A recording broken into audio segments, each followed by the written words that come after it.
बिस्मिल्लाहिर्रहमानिर्रहीम। अस्सलाम वालेकुम। आज हम बनाएंगे पाए। यहाँ पर मैं बकरे के पाए बना रही हूँ।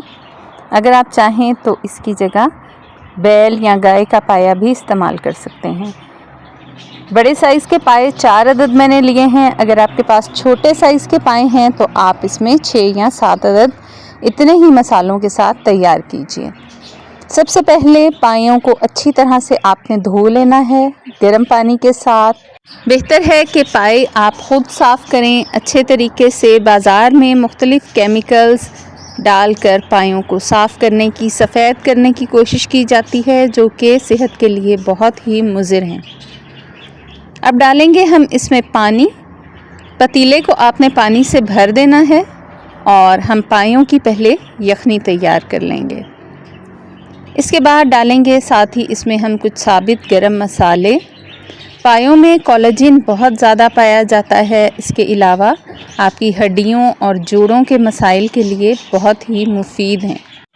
जितने भी गरम मसाले हम इसमें शामिल करें, अगर उसकी हम न्यूट्रिशनल वैल्यू देखें तो लौंग में भी बहुत ज़्यादा एंटीऑक्सीडेंट हैं, और जो दारचीनी है, मोटी इलायची है, जो भी हम इसमें शामिल करते हैं तमाम की तमाम आपकी हेल्थ के लिए बहुत अच्छे हैं।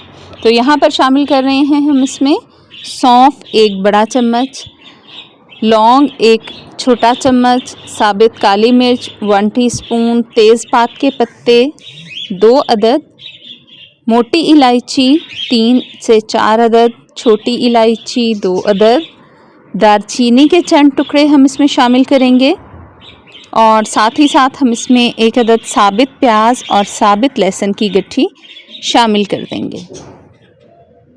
हल्की आंच पर पकने से जो इसका टेस्ट और अरोमा निकलता है, कुकर में पकाने से पायों का वो टेस्ट कभी भी डेवलप नहीं हो सकता। तो ये एक ऐसा खाना है जो कि हल्की आंच पर पकाया जाता है, और यही इसका असल तरीका है। आपको इसका असल जायका भी इसी तरह से मिल सकता है। यहाँ पर आप देख सकते हैं कि पाए हमारे तकरीबन 90% गल चुके हैं। आपने इसे इतना नहीं गलाना कि इसकी हड्डी और बोटी बिल्कुल ही अलहदा हो जाए। आप इसे इस तरीके से भी चेक कर सकते हैं कि पायों के जो जोड़ हैं वो जब यखनी में पकते हुए आपको खुलते हुए महसूस हों, तो आप समझ लीजिए कि आपके पाए अब यखनी इनकी बनकर तैयार है। अब हम पायों को एक छलनी में अलहदा से निकाल लेंगे, और इसकी यखनी जो है वो अलहदा एक बर्तन में हमने निकाल ली है। अब तैयार करते हैं इसका हम मसाला। 1 अदद बड़े साइज़ की प्याज हमने ले ली है, और 1 प्याली तेल मैंने प्याली में डाल दिया है। मैं यहाँ पर सरसों का तेल इस्तेमाल कर रही हूँ। सरसों का तेल अफादियत बहुत ज़्यादा है, आप चैनल पर देख सकते हैं सरसों के तेल से और कनोला ऑयल से किस तरीके से हमने कुकिंग ऑयल बनाया है घर में ही। प्याज को हमने करना है सौते, बहुत ज़्यादा हमने इसको लाल नहीं करना, और साथ ही इसमें शामिल कर देंगे लाल मिर्च 1 टेबल स्पून, हल्दी 1 टीस्पून, खुश्क धनिया 1 टेबल स्पून, नमक हस्बे ज़ायका। अगर आपने नमक यखनी में भी शामिल कर दिया है तो फिर आप नमक अपने हिसाब से इसमें शामिल कर दीजिए। इस तमाम मसाले को हमने अब ग्राइंड कर लिया है। ग्राइंड करने के बाद हम इसे भून लेंगे इस तरह से।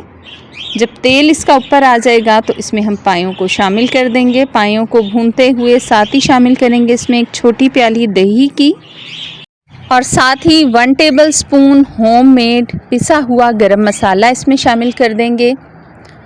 कुछ देर के लिए पायों को इसमें भूनेंगे। जब इसका घी अलहदा आपको नज़र आने लगे तो जो यखनी हमने निकाल ली थी वो आप इसमें शामिल कर दीजिए। जितना भी शोरबा आप तैयार करना चाहते हैं हल्की आंच पर पड़ा रहने दीजिए जब तक आप इसे इस्तेमाल करना है। हरे धनिया से गार्निश कीजिए। बहुत ही मज़ेदार पायों का शोरबा तैयार है। नान के साथ सर्व कीजिए। Please like, share and subscribe the channel and press